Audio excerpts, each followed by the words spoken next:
Hello YouTube, what is going on? My name is Renton the Great and welcome to another video. This is going to be a new series where I rank bands' albums. Now, Dance Gavin Dance is one of my favorite bands. I've been in love with their music for about 4 or 5 years now, maybe a little bit less than 5, probably like 3 years. I didn't like them at first and it just slowly grew on me, and oh my goodness, I've listened to, like, they were my number one for the past 3 years now, number one Spotify listen, and they deserve to be there. But anyways, enough talking about how I love them so much. I'm going to be ranking the albums mostly based off of a mix of things. Now, I will say it's all opinion based in a sense. I mean, I probably will say some facts about it, because I always know right. Just kidding. But it's all opinion based. So tell me what your favorite Dance Gavin Dance albums are down. And again, so I'm saying right now, I love every single album. For the tiebreakers, for ones I couldn't decide on, I picked which songs I liked more. But I did not use that as my final judgment on everything. I did like the sound, all that kind of stuff. And I love every singer equally almost. I mean, I'm kind of a Johnny fan, and you'll see in a little bit. I am a Johnny fan, so he might be up a little more. But I mean, his albums definitely were the top ones too. I'm spoiling it all already. But so let's get into it. So the first, this isn't going to be the number one. This is the number 10.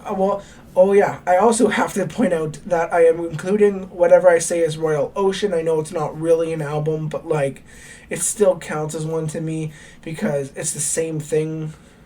I know there's a technical, it's an EP or whatever, but I'm counting it because it's literally like it has a bunch of songs. It's an album basically. Anyways, enough explaining. Number 1, or number 10, I should say, I'm going to put Afterburner at the bottom. Afterburner is their newest album that came out in 2020. It was a little bit delayed, but we got it, and I loved it. It was a great album, a great add to their catalog. Took me a few times around to get to the songs that I didn't really like at the start, and now I do like Bill Murray. Like, I started to listen to Bill Murray. I've been a big Bill Murray fan now for a little bit because of that song. So, I got listening to it. All the singles that came out, Prisoner, Strawberries Wake, One in a Million, are great songs. The Spanish one, I can't say it properly. The global one is really good. Parallels has a sick riff in it. It's a really good album. But my one note for this is, to me, it seems a little too processy. And I know that's dumb because the guitar's wheel is really technical with all of guitar, and that's just how they are. I just feel like this one was probably the most processed album that they've put out, and that was kind of a down for me. But I mean, again, it's a great album. I love 8. I wrote and I liked 8 out of 13 songs, and I don't hate the other ones. I just don't listen to them. But I think Afterburner has to be down low. Now, I don't know if it is just like if it's worse than the next album, but I had to put it down because you have to rank them. So that comes to my next one. The next one I put is Acceptance Speech. Now, Acceptance Speech was Tilian's first album that he recorded with the band back in, I can't remember because I suck at remembering the history. Really good start, I think, in the era, and I think people thought that too because everybody was kind of like, oh no, Johnny's gone, they're going to come with some other singer, like it's not going to be the same, what's going to happen? But I think Tilian came in and just was like perfect. Like, I think the band knew. I think even the hardcore fans were even like, you know what, this guy, like, it feels like he's been one of us for a while. I know they toured together with Tides of Man and all that, but yeah, he was a perfect fit. But I will say, with this album, just like Afterburner, the kind of way it was produced didn't come out fully properly, I don't think, and it didn't have that kind of sound. I don't know, it's hard to explain. And then I also, thinking about songs that I've liked and that other people like, there isn't too many good ones. Like, I know I love Honey Revenge, Death of the Robot with Human Hair. I also like the second part to the Turn Off the Lights and Watching Back to the Future 2. or part 2, sorry. That one's a good one. But again, the mix of it all just didn't sound good, and I know other people have said that as well, so all that is decided where it should be. Next up, we're getting into, like, with the ones where it's like, I don't hate at all, but you gotta rank them because it's a ranking video. But I'm gonna say Death Star will be the next one on the ranking. Why? Because that one came mostly to songs that I liked and disliked because, again, it was a really good album. I love the raw factor of it. Like, I will say, I'm more of the Dance Gavin Dance where it's like the rocky part and not much technical. The guitars are still going crazy and all that kind of fun swan chord, like Dance Gavin Dance sound, but not where it's like overly like Dance Gavin, not even Dance Gavin Dance. It's just overly computerized, like. But with the Death Star, I feel like it's a little too raw in a sense for me, just because, I don't know, it seems a little heavier for Dance Gavin Dance, which, I mean, I listen to death metal and all that stuff too, so that's a dumb comment to say, but I don't know, the songs were the deciding factor, and I didn't really like too many songs off of it. I liked a few, but yeah. So next, I'm going to say Instant Gratification. Now, Instant Gratification is what got me into Dance Gavin Dance. I listened to We Own the Night the first time, and I thought that Tillian's voice wasn't good at all. I was like, what? This guy's a high-pitched, like, raspy voice. What is this? So I threw it, like, I didn't care about Dance Gavin Dance for a whole year. Come back, listen to it again, and it just grew on me, and I was like, you know what? Why did I think this was bad? Like, his voice, and oh my goodness, that set me off. Like, thinking about all the albums and stuff. So I put Instant Gratification there just because, thinking back about the songs, I've come to like a few of them, but I haven't really liked all of them, and that's probably the one that I listened to the least. And because it was my first shoot to like liking them, I've listened to them to the point where I'm going to like other albums now that I haven't really listened to that much. So it's kind of not forgotten. I can't say forgotten, but it's in the back of my playlist for now. Next up, I think we have Happiness. Now, Happiness is the second and the last one with Kurt Travis in it before Johnny came back. And I will say this one kind of brings them into their technical sound, the like jazzy metal, like fusion.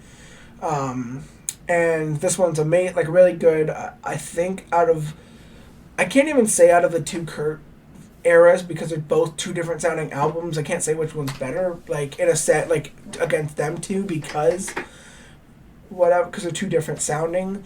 But I put this one a little bit up more just because I like the groove in the songs, I like to feel that like hard, like heavy hitting music, but I also like to groove like the Tillian dance, to the Dance Gavin Dance songs. So that's why I put Happiness up, because it just is a really good groovy song to get you grooving into. Next, now we're going into like the top tier list, so now we're getting into like the ones that are like really, really good. I'm gonna say the next one will be Artificial Selection. Now, in this era of time, they're kind of getting into that like really computerized, like technical part with like Afterburner where they are now, but they haven't got there fully yet, and the songs in it are just more like, it gives you a weird feeling, like, when you like a song but like you can't explain why you like it a lot, like, I mean, the vocals, the mix, it just like blends in this really good way, and that's what this album is. A lot of the songs, just, I can't really explain why I like them so much. They just have like a nice blend. It has fun, like heavy, like it's that good mix. But comparing to like what other people say they like and what I like and the songs, like I think I wrote 9 out of 13, so it's like a half. So I'm good. It's over half. But yeah, so I put it there where it belongs, I think.